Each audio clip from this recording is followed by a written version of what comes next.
अभ्यास केला, त्याचं उत्तर दिलं, परमेश्वर देवबाप नक्कीच या कार्यासाठी प्रत्येकाला वापरून घेऊ दे. या वेळेला मी पुढच्या गोष्टीमध्ये जात आहोत. आजचा तिसरा भाग आम्ही पाहणार आहोत भविष्यवाणी विषय, की भविष्यवाणी करण्याचं कृपादान, याचा तिसरा भाग आम्ही पाहणार आहोत. सगळ्यात महत्वाची गोष्ट आज आम्ही समजून घेऊया की भविष्यवाणी करायचं कृपादान आणि त्या ठिकाणी भविष्य वक्ता किंवा संदेष्टा हे भिन्न भिन्न आहेत. याचा अर्थ काय? भविष्यवाणी फक्त संदेष्टालाच मिळू शकते किंवा प्राप्त होते असं अजिबात नसून, भविष्यवाणी ही त्या ठिकाणी असलेल्या ज्या 5 पदरी सेवा आहेत, प्रेषित, संदेष्टे, सुवार्तिक, पाळक, शिक्षक यांना सुद्धा भविष्यवाणी त्या ठिकाणी येऊ शकते. 5 पदरीमध्ये सेवा कार्यामध्ये असलेले सेवकांना किंवा त्या ठिकाणी मंडळीमध्ये असलेल्या एखाद्या भावाला जो आत्मिकरित्या, एखाद्या बहिणीला किंवा भावाला जे आत्मिकरित्या त्या ठिकाणी तो बलशाली आहे, प्रभूचा आवाज स्पष्टपणे तो ओळखतो, त्याच्या आत्मिक जीवनामध्ये दर्शवतो की हा व्यक्ती खरोखर प्रभू बरोबर तो कनेक्ट आहे, पवित्र आत्म्याच्या आज्ञा पालनामध्ये राहणारा तो व्यक्ती आहे. तर भविष्यवाणी अशा लोकांकडून सुद्धा येऊ शकतात. आजचे गैरसमज बरेचसे असू शकतात. काही लोक म्हणतात की भविष्यवाणी मला आली, याचा अर्थ मी भविष्यवक्ता आहे. तर भविष्यवक्ता किंवा संदेष्टा हा वेगळा त्या ठिकाणी 5 पदरी सेवा कार्यामध्ये एक सेवा आहे आणि त्याच्यानंतर भविष्यवाणी करायचं कृपादान हे वेगळं आहे. परंतु जास्तीत जास्त प्रमाणात आम्ही जर पाहिलं तर भविष्यवाणी त्या ठिकाणी भविष्यवक्त्याद्वारे केली जाते. परंतु असे पवित्र शास्त्रामध्ये बरेचशी उदाहरणं आहेत की त्या ठिकाणी तो भविष्यवक्ता नव्हता, संदेष्टा नव्हता, तरी सुद्धा परमेश्वराची भविष्यवाणी त्या व्यक्तीद्वारे, त्या सेवकाद्वारे करण्यात आली. आणि नक्कीच त्या दिवसामध्ये देवाची इच्छा असेल तर आम्ही बऱ्याचशा गोष्टी त्या ठिकाणी पाहणार आहोत. तर माझ्या प्रियानो, आजचा आमचा विषय आहे की आम्ही भविष्यवाणी करायचं कृपादान कशा प्रकारे मिळवू शकतो. कोणकोणत्या अशा गोष्टी आहेत त्या केल्यानं आमच्या जीवनामध्ये भविष्यवाणी करायचं कृपादान आमच्या जीवनामध्ये कार्यरत होईल. कोणकोणत्या गोष्टीच्या माध्यमातून आमच्या जीवनामध्ये हे कृपादान आम्ही प्रज्वलित करू शकतो. अशा 5 गोष्टी आम्ही पवित्र शास्त्रामधून पाहणार आहोत. देवाचं वचन त्या रीतीनं आम्हाला काय शिकवतो. 5 गोष्टी जे कृपादान आहे, भविष्यवाणीचं कृपादान 5 गोष्टीच्या द्वारे आम्ही आमच्या जीवनामध्ये मिळवू शकतो, प्रयत्न करू शकतो.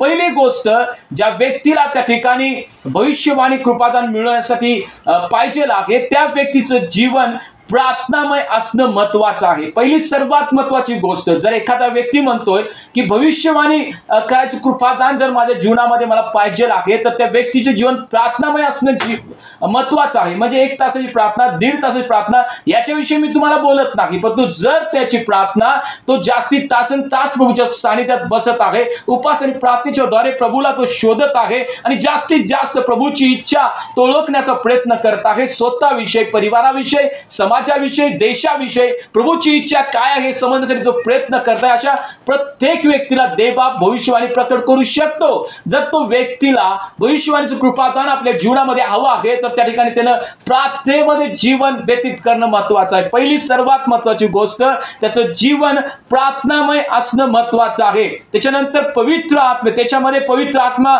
जेव्हा तो बसेल, तर पवित्र आत्मा प्रार्थनेमध्ये बसलेला असताना वचन वाचण्याच्या द्वारे, वचनाचं प्रकटीकरणच्या द्वारे कोणत्या प्रकारे, कशा प्रकारे भविष्य येतात, भविष्यवाणी येतात आणि कोणत्या प्रकारे देवबाप मनुष्य जातीची बोलू इच्छितो, देवबाप त्याच्या वचनाच्या द्वारे काही गोष्टी त्याने प्रकट करू शकतो. म्हणून जो व्यक्ती, सर्वात पहिली गोष्ट आम्ही पाहत आहोत, ज्या व्यक्तीला भविष्यवाणीचं कृपादान आपल्या जीवनामध्ये कार्यरत व्हावं ही इच्छा आहे, अशा प्रत्येक त्या व्यक्तीनं प्रार्थनेमध्ये जीवन घालवणं किंवा तो व्यक्ती प्रार्थनेचा एक योद्धा असणं महत्वाचं आहे.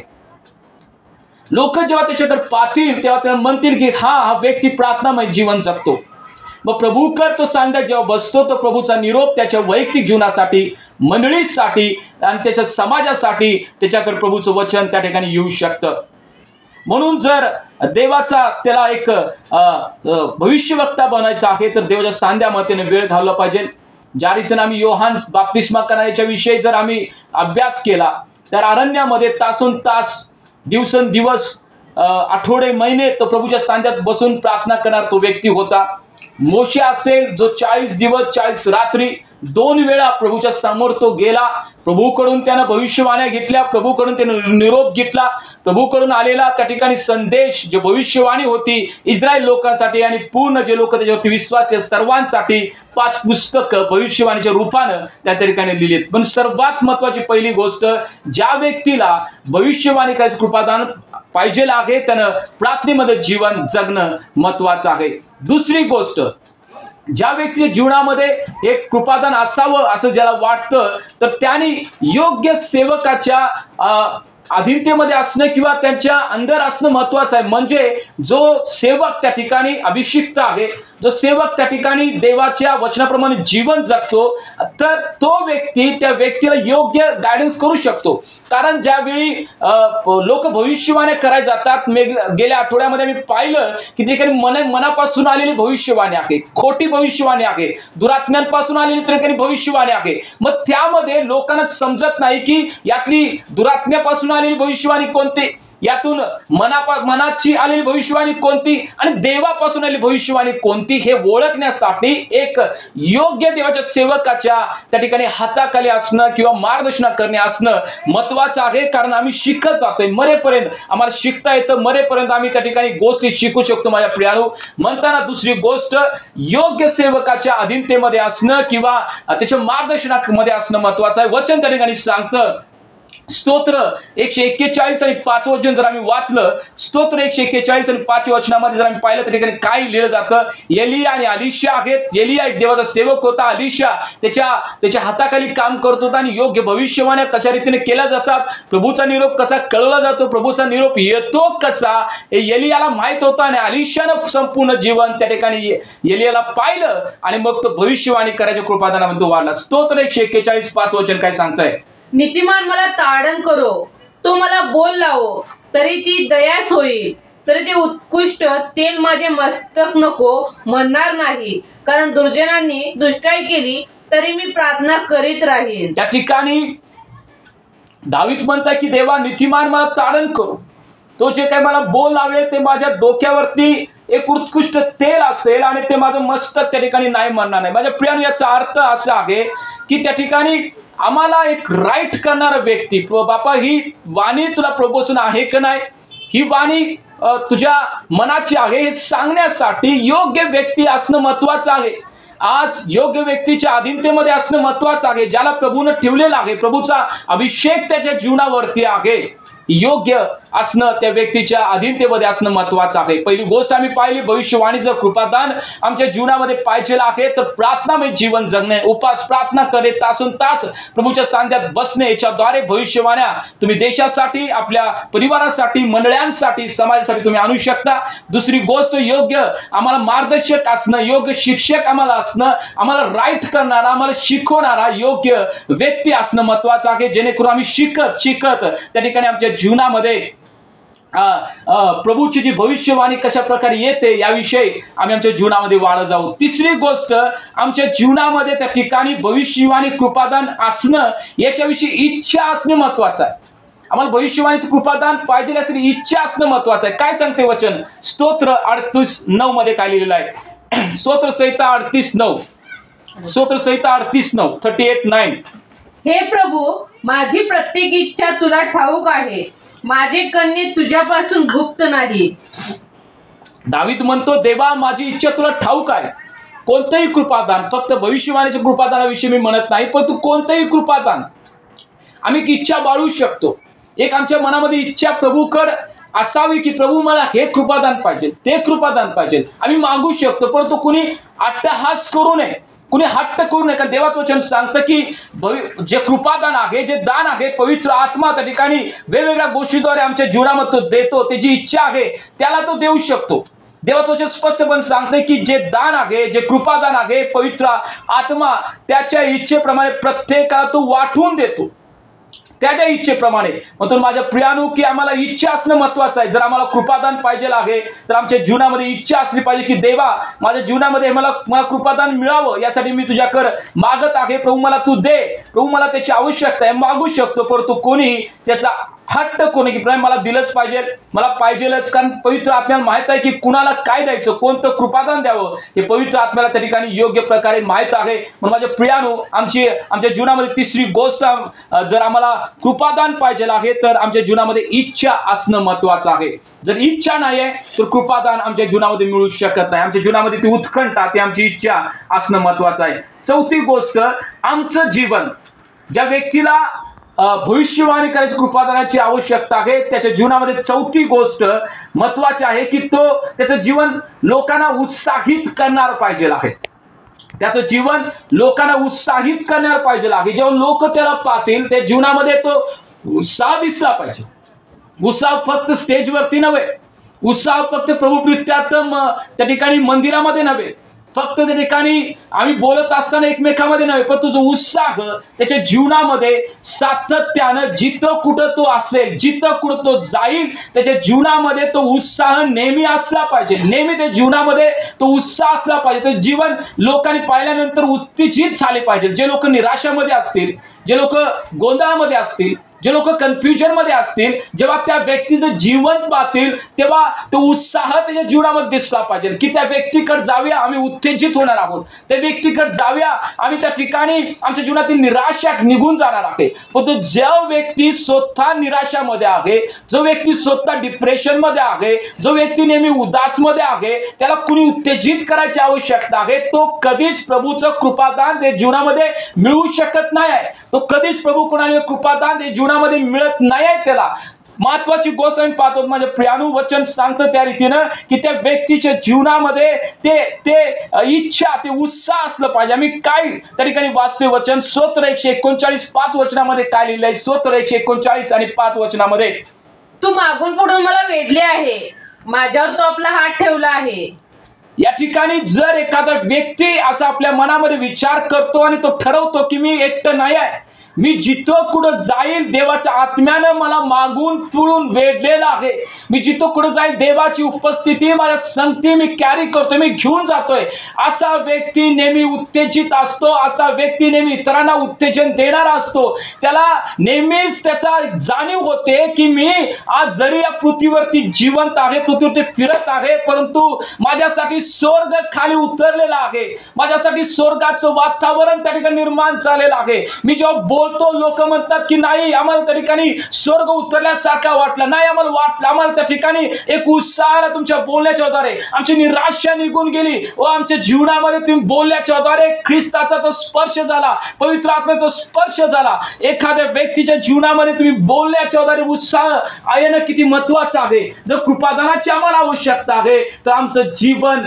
नेहमी इतर लोकांना उत्तेजित करणार असलं पाहिजे. नेहमी आमच्याकडे लोकांनी पाहून उत्तेजित झालं पाहिजे, असं आमचं जीवन असणं महत्वाचं आहे. चौथी गोष्ट आम्ही पाहत आहोत, ज्या लोकांना भविष्यवाणी कृपादान करणार पाहिजे आहे, ज्यांना वाटतं की माझ्या जीवनामधून भविष्यवाणीचं कृपादान त्या ठिकाणी कार्यरत व्हावं, त्या ठिकाणी चौथी गोष्ट जीवन नेहमी उत्तेजित असलं पाहिजे. तो लोकांना उत्तेजित करणारा व्यक्ती असला पाहिजे. माझ्या प्रियानो, पाचवी गोष्ट, त्या व्यक्तीच्या जीवनामध्ये त्यांना पवित्र आत्म्याचा आवाज ओळखणं महत्वाचं आहे. मी एक जादूकर सुद्धा अद्भुत कृत्य करण्याविषयी असू दे किंवा त्या ठिकाणी निर्भय करायचे कृपादान याच्याविषयी असू दे, मी सांगितलं होतं, मी तुमच्याशी बोललो होतं माझ्या प्रियानो की जर आम्हाला ते कार्य करायचं आहे, अद्भुत कार्य करायचं आहे, तर प्रभूचा स्पष्ट वाणी, प्रभूचा स्पष्ट आवाज आमच्याकडे असणं त्या ठिकाणी महत्वाचं आहे.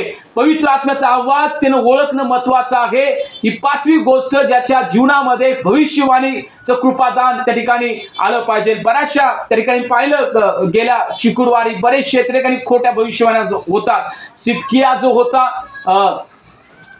हिचकिया, त्या ठिकाणी तो एक संदेष्टा होता आणि वचन सांगते मिखया जो एक संदेष्टा होता आणि जवळजवळ देवाच्या खोटी भविष्यवाणी त्याच्याकडे आली आणि वचन सांगते खोटी भविष्यवाणी त्याच्याकडे आलेला असताना तो म्हणला की नाही, देवाच्या आत्म्यानं माझ्याशी बोला, देवाच्या आत्म्यानं मला सांगितलं आणि देवाचा आत्मा मला सोडून तुला तुझ्याकडे कुठं आला, अशा पद्धतीने त्या ठिकाणी तो बोलतो, त्यांना त्या ठिकाणी तो दोष लावतो, परंतु त्या ठिकाणी देवाचा शब्द नव्हता. दुसरे इतिहास याचा 18वा अध्याय तुम्ही वाचा माझ्या प्रियानो, त्या ठिकाणी लिहिलेला आहे की कशा रीतीनं त्याच्याकडे सिदकियाकडे जो कनानाचा पुत्र होता, त्याच्याकडे परमेश्वराचा संदेश नसून दुष्ट आत्मा, जो लबाड बोलणारा आत्मा आलेला होता, त्याच्या मुखामध्ये त्या ठिकाणी तो बसलेला होता. जर तुम्ही त्या ठिकाणी 10, 11, 12 वचन जर तुम्ही वाचाल त्याच्यामध्ये तुम्हाला समजेल. दुसरे इतिहास याचा 18वा अध्याय 10, 11, 12 वचन मध्ये तुम्हाला समजेल की माझ्या प्रियानो की परमेश्वर कशा रीतीनं त्या ठिकाणी देवाचं वचन सिदकियाला न समजता त्या ठिकाणी जो अशुद्ध आत्मा होता, लबाडीचा आत्मा होता, त्याला वाटले हे शब्द प्रभूपासून आलेले आहेत आणि त्या ठिकाणी त्याने खोटी भविष्यवाणी त्या ठिकाणी अहाबाविषयी आणि त्या ठिकाणी यहोशापाटाविषयी केली आणि अहाब खोट्या भविष्यवाणीवरती विश्वास ठेवून आपल्या जीवाला तो मुकला. म्हणून माझ्या प्रियानो तुमच्या जीवनामध्ये नेहमी असू दे की पवित्र आत्म्याचा आवाज तुम्ही ओळखला पाहिजे. मग पवित्र आत्म्याचा आवाज ओळखण्यासाठी तुमच्या जीवनामध्ये प्रभूच्या सानिध्यात बसणं किती महत्वाचं आहे. म्हणजे मग तुम्ही ओळखू शकता की होय प्रभूचा आवाज कोणता आहे, त्या ठिकाणी दुष्ट आत्म्यापासून आलेले आवाज कोणते आहेत, पवित्र आत्म्याचा आवाज कोणता आहे तुम्ही ओळखू शकता. म्हणून पाचवी सर्वात महत्वाची गोष्ट देवाचा शब्द, देवाच्या पवित्र आत्म्याचा शब्द आम्ही ओळखणं महत्वाचं आहे. उदाहरणार्थ शमूएल असतील आणि त्याच्यानंतर नोहा असतील, अब्राहम असतील, परमेश्वराचा आवाज त्यांनी स्पष्टपणे ओळखला, परमेश्वराचा आवाज स्पष्टपणे त्यांनी समजून घेतला. ही येणारी शब्द प्रभूपासून आहे, हा येणारा शब्द त्या ठिकाणी देवापासून आहे, पवित्र आत्म्यापासून आहे, त्यांनी ओळखला. म्हणून पाचवी गोष्ट, ज्या व्यक्तीला आपल्या जीवनामध्ये भविष्यवाणी सांगायचं कृपादानाची आवश्यकता आहे, प्रभूचा त्या ठिकाणी आवाज ओळखणं महत्वाचं आहे. परंतु काही लोक त्या गोष्टीपर्यंत पोहोचत नाहीत, त्यांना कष्ट करायचं नको आहे, त्यांना फक्त मंदिरामध्ये जावं, मंदिराची सहभागिता आणि प्रभूनं फक्त आम्हाला आशीर्वादित करावं, आम्हाला ज्या भोवतालच्या गोष्टी आम्हाला द्यावं. मग आज किती लोक आपल्यामध्ये आहेत की होय प्रभू मी ज्या रीतीनं प्रभू माझं जीवन तो आशीर्वादित केलेला आहे, प्रभू मला एक सेवक आणि सेविका म्हणून मला उभा राहायचं आहे, प्रभू मला यशाया यिर्मयासारखं प्रभू मला उभा राहायचं आहे, मला शमूएल आणि नोहासारखं त्या ठिकाणी उभा राहायचं आहे आणि प्रभू मला तू वापर करून घे. मी कष्ट करतो, मी प्रयत्न करतो, पण तू लोक आज प्रयत्न करत नाहीत, कष्ट करत नाहीत, प्रभूच्या सांध्यामध्ये बसून प्रभूकडे झटत नाहीत, समर्पित जीवन जगत नाहीत, प्रभूच्या आज्ञेप्रमाणे जीवन जगत नाही. म्हणून आज एक सामान्य जीवन ते जगत आहेत. किती वर्ष प्रभू त्यांना झाले, 10 वर्ष 15 वर्ष झाले, परंतु अजून सुद्धा एका सुद्धा कृपादानानं ते भरलेले नाही आहेत. माझ्या बहिणी भावांनो, आज कृपादानाविषयी पाहत असताना प्रत्येक जण आपल्या जीवनामध्ये परिश्रम करूया. मी 10 वर्ष प्रभूमध्ये आहे, मी 20 वर्ष प्रभूमध्ये आहे, परंतु माझ्या जीवनामध्ये अजून कृपादान का नाही, माझ्या जीवनामध्ये पवित्र आत्मा मला का वापरत नाही, आम्ही अजून झटत नाही आहे, अजून प्रभूकडे त्या ठिकाणी लक्ष लावत नाही, आम्ही उपास प्रार्थनेमध्ये वैयक्तिक प्रार्थनेमध्ये जात नाही, फक्त आम्ही संतुष्ट आहोत. अजून आमच्या जीवनामध्ये कोणत्या प्रकारचं पाप सुद्धा आमच्या जीवनामध्ये पवित्र आत्म्याला आम्हाला मुख करावं, आम्हाला भरावं, यासाठी सुद्धा कारणीभूत ठरत आहे काय. आज बायबल स्टडीमध्ये आम्ही सहभाग झालेला असताना या गोष्टीचा आम्ही विचार करूया. 5 गोष्टी आम्ही प्रामुख्याने पाहिलेल्या आहेत की त्या ठिकाणी माझ्या बहिणीनु भावांनो की जे संदेश भविष्यवाणीचं कृपादान जर आमच्या जीवनामध्ये असलं पाहिजे, 5 गोष्टी आम्ही पाहिलेल्या आहेत. पहिली गोष्ट आम्ही पाहिली त्या ठिकाणी प्रार्थनेमध्ये त्या व्यक्तीचे जीवन असणं महत्वाचं आहे. त्याच्यानंतर एक सेवक त्याच्याकडे असणं महत्वाचं आहे, जो त्याला योग्य डायरेक्शन करेल.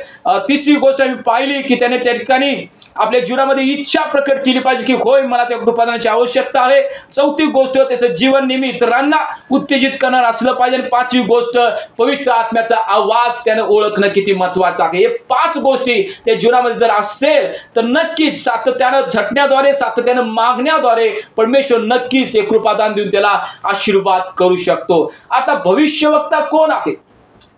भविष्यवक्ता कोण आहे? भविष्यवाणीविषयी आम्ही पाहिलं, पण भविष्यवक्ता कोण आहे? भविष्यवक्ता कोण असेल तर त्याच्याविषयी काही गोष्टी आम्ही पाहूया. तुम्ही नक्कीच या गोष्टीचा अभ्यास करा. माझ्या बहिणीनु भावांनो, भविष्यवक्ता मनुष्य आणि देव याच्यामध्ये तो मध्यस्थ आहे. मनुष्य आणि देव याच्यामध्ये तो मध्यस्थ आहे. कारण ज्या ठिकाणी एदन बागेमध्ये आदाम आणि हवा होती, परमेश्वर सरळ येऊन त्याच्याशी बोलत असताना आदामाने हवेनं पाप केलं आणि पाप करण्याच्या द्वारे त्या ठिकाणी माझ्या बहिणीनु भावांनो की त्या ठिकाणी परमेश्वराबरोबर जी संगती होती तुटली आणि मग पाप मध्ये आलं. मग देव स्पष्टपणे मनुष्याशी बोलण्यासाठी त्या ठिकाणी येईना. मग त्यासाठी देवानं पहिला जर सेवा कुठली सुरुवात केली असेल, 5 पदीमध्ये सेवा कोणती जर पहिला असेल तर ती भविष्यवक्त्याची सेवा होती. तो संदेष्टा होता, तो भविष्यवक्ता होता, जे परमेश्वरापासून आलेला निरोप तो स्पष्टपणे लोकांना कळवत होता. आणि माझ्या बहिणी भावांनी तिने सांगितलं की पहिला संदेष्टा हनोक होता. नोहाच्या अगोदर ते जवळजवळ 1000 वर्षापूर्वी 1000 वर्षाच्या अगोदर हनोक हा होता. 7व्या पिढीमध्ये तो होता. 7व्या पिढीमध्ये परमेश्वराचं वचन हनोक पर्यंत आलं आणि हनोकनं परमेश्वराचा निरोप यहुदा याचा 14-15 वचनामध्ये तुम्ही वाचाल, देवाचा निरोप त्या ठिकाणी लोकांना कळवला. देव ज्या रीतीनं कार्य कार्य करणार त्याविषयी त्यानं कळवलं, न्यायाविषयी त्यानं कळवलं. आणि प्रिया त्याच्यानंतर जर आम्ही 10व्या पिढीमध्ये नोहाला पाहतोय, तर 10व्या पिढीमध्ये नोहाला सुद्धा परमेश्वर एक संदेश ठेवला होता, ज्यानं परमेश्वराचा निरोप लोकांना कळवला. हनोकने जे काम केलं तेच काम नोहानं केलं. तो म्हटला की प्रभूची वाणी तुम्ही ऐकावं हे किती महत्वाचं आहे. प्रभूने ज्या रीतीनं तुम्हाला निर्माण केलं त्याच्या प्रतिरूपाचं हे समजणं किती महत्वाचं आहे, आणि तुम्ही प्रभूच्या आज्ञेप्रमाणे चालावं हे किती महत्वाचं आहे. माझ्या प्रियानु 7व्या पिढीमध्ये परमेश्वर पित्यानं हनोकच्या द्वारे देवाचा न्याय त्या ठिकाणी हनोकनं प्रकट केला. आणि त्याच्यानंतर 10व्या पिढीमध्ये नोहानं परमेश्वराची धार्मिकता प्रकट केली, त्यानं सांगितली. आणि माझ्या प्रियानु देवानं जो न्याय नेमलेला होता तो न्याय त्या ठिकाणी प्रकट केला. आणि माझ्या बहिणीनु भावांनो, तुम्हाला ठाऊक आहे की भूतलावरती जलप्रलय आला आणि त्या ठिकाणी देवानं त्या गोष्टीचा जे लोक त्याच्या आज्ञेच्या विरुद्ध होते त्या लोकांचा नाश करून टाकला. संदेष्टा हा परमेश्वरापासून आलेला एक निरोप आहे, तो देवाचा. आणि त्याच्यानंतर मनुष्य याच्यामध्ये तो मध्यस्थी आहे. संदेष्टा ही परमेश्वराची जीभ आहे, तो परमेश्वराच्या हृदयातील तो गोष्ट प्रकट करतो. परमेश्वराच्या हृदयातील आलेली गोष्ट मनुष्य जातीलाच सांगतो. परमेश्वरापासून आलेला निरोप लोकांना कळतो. संदेष्टा ही परमेश्वराची जीभ आहे. संदेष्टा नेहमी परमेश्वराबरोबर चालतो, परमेश्वराबरोबर नेहमी त्याची सहभागिता असते. वचन सांगतो हनोक विषय 365 वर्ष हनोक परमेश्वराबरोबर चालला. आणि त्याच्यानंतर हनोक कुठं त्या ठिकाणी आढळला नाही, कारण परमेश्वरानं त्याला अंतराळी उचलून घेतलं. माझ्या बहिणी भावांनो, संदेशाचे एक त्या ठिकाणी गुण आम्हाला म्हणता येईल, तो परमेश्वराची एक जीभ आहे. आणि आम्ही म्हणून की परमेश्वराबरोबर चालणारा एक संदेश असू शकतो. आणि माझ्या बहिणी भाऊ, संदेश जर कोण आहे तर त्याच्या फळावरून आम्ही बऱ्याचशा गोष्टी ओळखू शकतो. हा संदेश आहे. आम्ही नोहाचं जर उदाहरण पाहिलं, परमेश्वराने त्याला त्या ठिकाणी काम दिलं होतं, मी नाश करणार पृथ्वीचा. 10व्या पिढीमध्ये परमेश्वर त्या ठिकाणी ते प्रकट केलं. आणि मग नोहा काम करत होता, तो आणि त्याचा परिवार त्या गोष्टी करत असताना लोकांना त्याने प्रभूचं वचन सांगितलं, अरे बाबांनो, ते बाप जगाचा नाश करणार आहे, तुम्ही या. पण तुम्हाला बहिणी भाऊ, मला तुम्हाला सांगू द्या की लोकांनी त्या ठिकाणी ऐकलं नाही, लोकांनी त्याची निंदा केली. परंतु संदेश जो नोहा होता, परमेश्वराकडून आलेली भविष्यवाणी तो लोकांना सांगत होता, लोकांपर्यंत वचन त्या ठिकाणी घेऊन जात होता. लोक विश्वास ठेवतील किंवा नाही ठेवतील पण याचा विचार न करता तो चेतावणी परमेश्वर तो देत होता. आणि माझ्या प्रियानु, मोशेविषयी जर आम्ही पाहिलं, मोशेनं उत्पत्ती, निर्गम, लेवी, गणना, अनुवाद या गोष्टी परमेश्वराच्या त्यानं लिहिला, नियम त्यानं लिहिलं. पण जर तुम्ही वाचाल अनुवाद याचा 8वा अध्याय 19 आणि 20 वचनामध्ये त्या ठिकाणी मोशेनं परमेश्वराच्या दिलेल्या नियमाविषयी काय चेतावणी तो देतोय आम्ही पाहूया. अनुवाद याचा 8वा अध्याय 19 आणि 20 वचन. तुम्ही आपला देव परमेश्वर ह्याला विसरून अन्य देवाच्या मागे लागाल, त्याची सेवा कराल व त्यांना दंडवत घालाल, तरी खात्रीने तुमचा नाश होईल, हे मी तुम्हाला प्रतिज्ञापूर्वक सांगतो. ज्या राष्ट्राचा नाश परमेश्वर तुमच्या देखत करणार आहे, त्यांच्याप्रमाणे तुम्हीही नाश पावाल, कारण तुम्ही आपला देव परमेश्वर ह्याची वाणी ऐकली नाही. म्हणजे प्रियानु, भविष्यवाणी, परमेश्वराचा निरोप, परमेश्वराच्या हृदयातून आलेला निरोप फक्त आशीर्वादासाठी नसतात, फक्त आशीर्वादासाठी नाही आहे, त्या ठिकाणी चेतावणी सुद्धा असते. त्या ठिकाणी परमेश्वराचा दंडाविषयी सुद्धा, न्यायाविषयी सुद्धा शिकवलं जातं. मोशेनं परमेश्वराचा आशीर्वाद शिकवला, मोशेनं देवाकडे जाण्यासाठी शिकवलं. पण तो मोशे हे सुद्धा म्हटला, बाबा लक्षात ठेवा, अनुवाद याचा 8वा अध्याय 19-20 वचनाप्रमाणे जर परमेश्वराचे नियम तुम्ही पाळत नाही तर परमेश्वर दंड तुमच्या जीवनावरती. हे भविष्यवक्त्यामध्ये असलेले गुणधर्म आहेत. तो त्या ठिकाणी एका बाजूचेच प्रत्येक वेळी भविष्यवाणी करत नाही, एका वेळेस फक्त तो भविष्यवाणी सांगत नाही, तर माझ्या बहिणीनु भावांनो, त्या ठिकाणी दुसरी बाजू सुद्धा तो शिकवतो. पण भविष्यवक्ता परमेश्वराकडे आलेल्या त्या गोष्टी, ज्या देवाच्या हृदयातील गोष्टी आहे तो शिकवतो, देवाचा न्याय शिकवतो, देवाची धार्मिकता शिकवतो, देवाचा आशीर्वाद तो शिकवतो, देवाची चेतावणी तो शिकवतो. एकच बाजू तो नेहमी लोकांना शिकवत नाही आहे. भविष्यवक्ता कोण आहे हा भाग आम्ही पाहत आहोत. जुन्या काळामध्ये काही भविष्यवक्त्याविषयी जर आम्ही पाहिलं, यशया आहे, इर्मया आहे, एचकेल आहे, दानिएल आहे, यांचं जीवन जर आम्ही पाहिलं, आम्ही जुन्या काळातील भविष्यवक्त्याने आज असलेले भविष्यवक्त्याचे जर पाहिलं तर बऱ्याचशा गोष्टी आम्हाला डिफरन्स वाटतात. जर आम्ही त्या पित्तेत आमचं समर्पण नाही आहे, आम्ही समर्पित जीवन जगत नाही, तर प्रियानु कशा रीतीने भविष्यवाणी आमच्याकडे येऊ शकतात. आम्ही जर एचकेल विषयी पाहिलं, एचकेलच्या 4थ्या अध्यायामध्ये जर आम्ही वाचलं, त्या ठिकाणी देव बाप एचकेलला सांगतो की तुला त्या ठिकाणी इस्रायल लोकांचं पाप आपल्यावरती स्वतःवरती घ्यायचं आहे. जो भविष्यवक्ता असतो, ज्याला परमेश्वराकडून त्या ठिकाणी वचन यावं, परमेश्वराकडून त्या ठिकाणी भविष्यवाणी यावी, जो प्रयत्नामध्ये असतो, तो झटत असतो, तो नेहमी लोकांसाठी मध्यस्थी म्हणून उभा राहतो. जीवन आणि मरण याच्यासाठी नेहमी तो झटत असतो. तो नेहमी त्या ठिकाणी माझ्या प्रियानो लोकांवरती क्रोध येऊ नये, लोक नाश होऊ नये यासाठी परमेश्वराचा निरोप त्या ठिकाणी करतो. एचकेलच्या 4थ्या अध्यायामध्ये तुम्ही पाहाल तर माझ्या प्रियानो एचकेलचं समर्पण आपल्याला किती समजतंय. जवळजवळ जर तुम्ही 4थं आणि 5वं वचन त्या ठिकाणी पाहाल, एका कडेवर देवानं 390 दिवस एचकेलला झोपायला लावलं. आता एका कडेवर जर आम्ही झोपलो आणि सकाळी उठलो तर आमचं अंग अवघडल्यासारखं वाटतं. पण देवानं एचकेलला 390 दिवस, याचा अर्थ जवळजवळ 13 महिने एका कडेवरती त्याला झोपायला लावलं. आम्ही वाचूया एचकेलचं 4था अध्याय 5 आणि 6 वचनामध्ये काय लिहिलंय. कारण त्यांच्या अधर्माच्या वर्षे इतके दिवस मी तुझ्या हिशोबी गणले आहेत. 390 दिवस तुला इस्रायल घराण्याचा भार व्हावायचा आहे. पुन्हा ते दिवस संपल्यावर तू उजव्या कुशीवर नीस व 40 दिवस यहूदा घराण्याच्या अधर्माचा भार व्हा. प्रत्येक वर्षाबद्दल तुझ्या हिशोबी मी 1 दिवस धरला आहे. देवाचा सेवक किंवा भविष्यवक्ता आम्ही असंच होऊ शकत नाही. देवाचं त्याच्यानंतर आमच्या जीवनामध्ये समर्पण असणं किती महत्वाचं आहे. देवबाप तरी एचकेलला म्हटला 390 दिवस 13 महिने तुला एकाच बाजेवरती, एकाच कडेवरती तुला झोपायचं आहे. देवा म्हणला, देवा असं का? पुढे आणि देवाने बऱ्याचशा गोष्टी सांगल्या एचकेलला. आम्ही पाहूया माझ्या प्रियानु 12 वचन काय सांगतंय.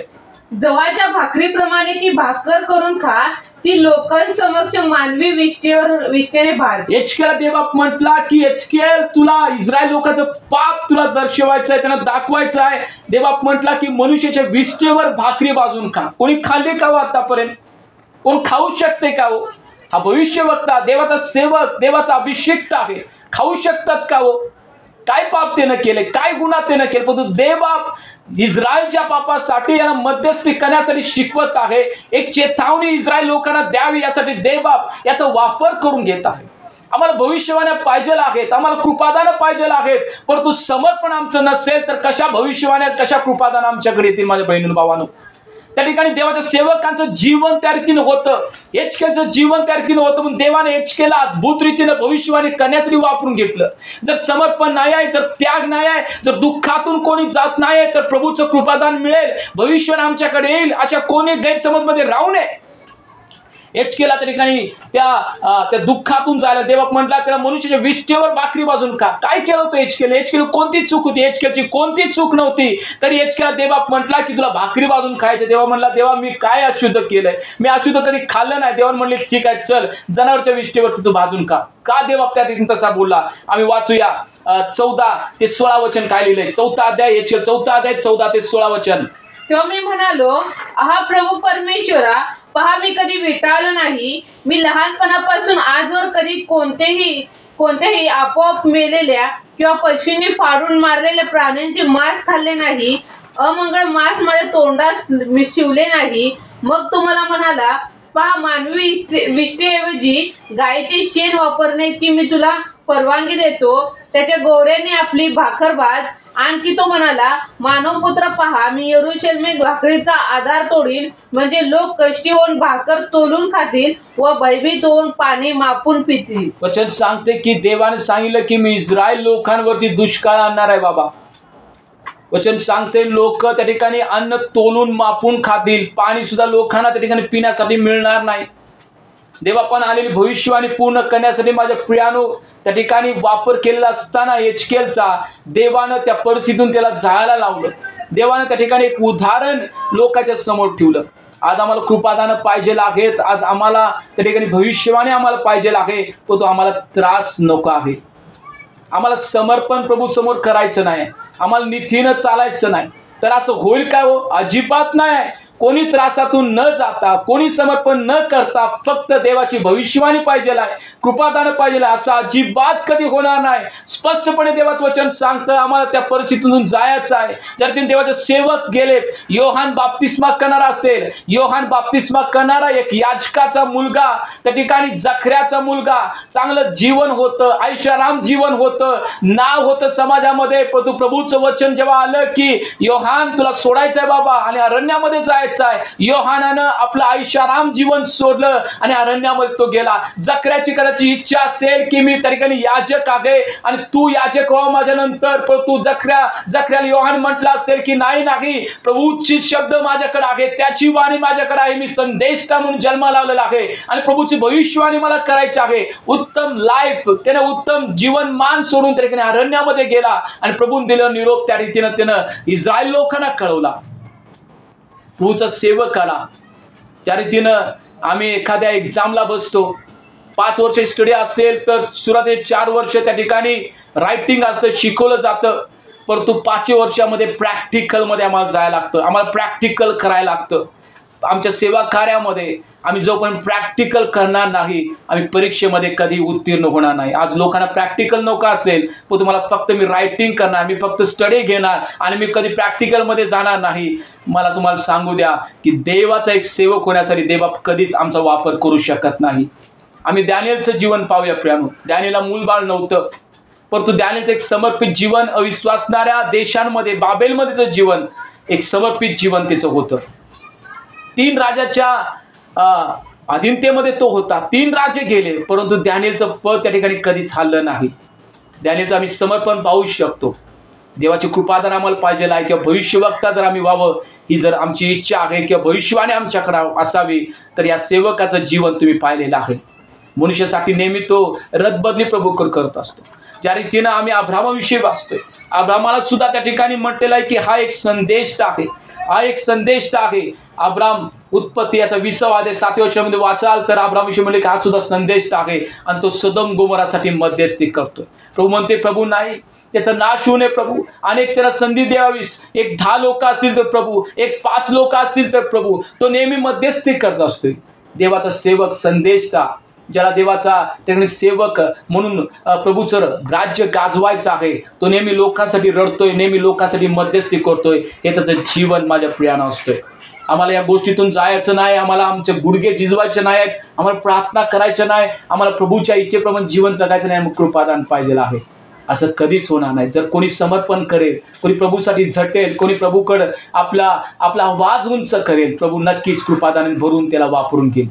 भविष्यवाणी कृपादान आम्ही पाहिलेलं असताना आम्ही आज पाहिलेलं आहे कोणत्या प्रकारे भविष्यवाणीचं कृपादान आम्हाला मिळू शकतं आणि कोणत्या गोष्टी एका भविष्यवक्त्यामध्ये त्या असाव्यात, कोणत्या गोष्टी त्या संदेशामध्ये ते नसाव्यात, जेणेकरून प्रभूचं उत्तम कार्य, प्रभूकडे आलेले निरोप तो लोकांना कळवेल. देवबाप तुम्ही प्रत्येकाला हे वचनाद्वारे आशीर्वाद करू. माझा विश्वास आहे की देवबाप तुम्ही प्रत्येकाशी बोललेला आहे. माझा विश्वास आहे की देवबाप प्रत्येक गोष्टी आमच्या समोर त्यानं प्रकट केलेला आहे.